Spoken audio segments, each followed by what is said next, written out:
大家好，欢迎来到今天的视频。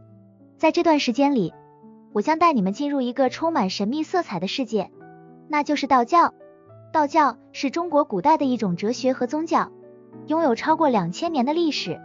你或许听说过道家或者道家思想，这是道教的哲学基础，而道教则是它在信仰层面的发展。